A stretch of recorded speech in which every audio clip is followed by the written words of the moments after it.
Once upon a time, in a small town called Zorah, there lived a woman who could not have children.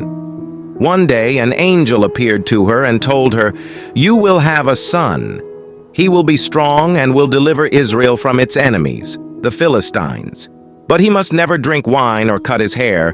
He will be a special man, dedicated to God." The woman was filled with joy and told her husband Manoah about the angel's message, and just as the angel had promised, the woman gave birth to a son. They named him Samson.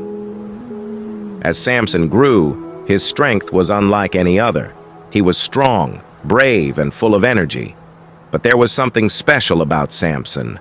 God had chosen him to do mighty things. Even as a boy, Samson was known for his strength and his heart for God. One day, Samson was walking along a path when a fierce lion suddenly jumped at him. But Samson wasn't afraid. With his bare hands, he grabbed the lion and tore it apart. Samson was filled with the strength of God. Later, he passed the lion's carcass and found honey inside. He ate it and shared it with his parents, though he had broken one of the rules of his Nazirite vow by touching the dead body. When Samson grew older, he fell in love with a woman from the Philistine city of Timnah. He told his parents, "I want to marry her." His parents were worried, for the Philistines were enemies of Israel, but Samson insisted. At his wedding feast, Samson posed a riddle to the Philistine guests. Out of the eater, something to eat.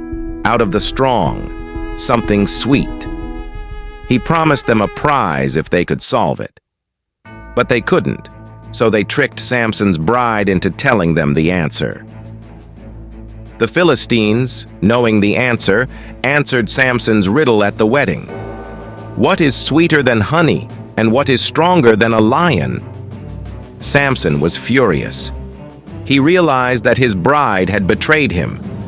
In a rage, Samson went to the Philistine city of Ashkelon, killed 30 men, and took their clothes as a prize to settle his debt. Samson's anger was not finished.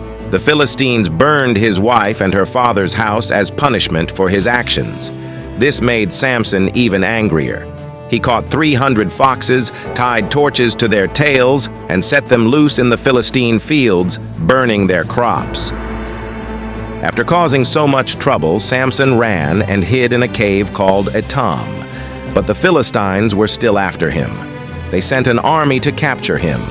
The people of Judah, fearful of the Philistines, went to find Samson. They asked him to surrender, and Samson agreed on one condition: "I will not harm you if you promise not to kill me." The people of Judah tied Samson up with new ropes and handed him over to the Philistines. But when Samson saw the Philistine army, the Spirit of God came upon him. He broke the ropes, and finding the jawbone of a donkey nearby, he used it to defeat 1,000 Philistine soldiers.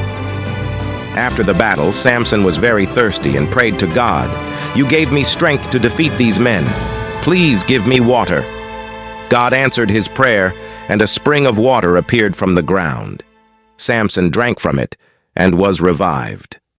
One day, Samson went to a city called Gaza, where he met a woman named Delilah. She was a Philistine, but Samson was drawn to her. Little did he know, Delilah would be the one to lead to his downfall. The Philistine rulers saw an opportunity and offered Delilah a large sum of silver if she could find out the secret of Samson's strength. Delilah asked Samson, "Where does your great strength come from? What makes you so powerful?" Samson, thinking she only wanted to know for fun, told her a lie. "If you bind me with 7 fresh bowstrings, I will be as weak as any man." That night, while Samson was asleep, Delilah tied him up with the bowstrings. But when she called, "Samson, the Philistines are upon you!" he broke free easily. Delilah was disappointed, but she didn't give up. Delilah tried again. "What makes you so strong, Samson?" This time, Samson told her, "If you bind me with new ropes, I will become weak." Delilah did as he said, but when the Philistines came, Samson broke free once more. Delilah began to grow impatient. Delilah continued to press Samson for the truth. "How can you say you love me if you won't tell me where your strength lies?" she complained day after day. Finally, Samson grew tired of her constant nagging and told her the truth. Samson said, "If you cut my hair, I will lose my strength. I have been a Nazirite from birth, and my hair has never been cut." Delilah saw that he had finally told her the truth. She was overjoyed and called for the Philistines to come. That night, as Samson slept, Delilah had his hair cut off. As soon as his hair was gone, his strength disappeared. Samson was no longer the mighty warrior he had once been. When Samson woke up, Delilah shouted, "The Philistines are upon you!" But Samson did not realize that the Lord had left him. The Philistines captured him, gouged out his eyes, and took him to Gaza. They chained him and made him work in prison, grinding grain.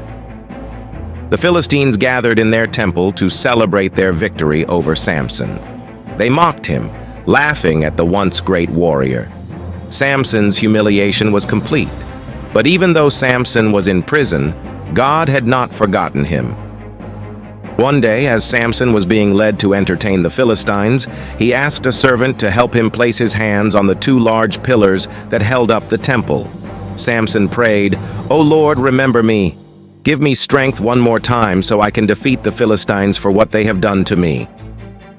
With his hands on the pillars, Samson cried out to God, and the Lord gave him strength.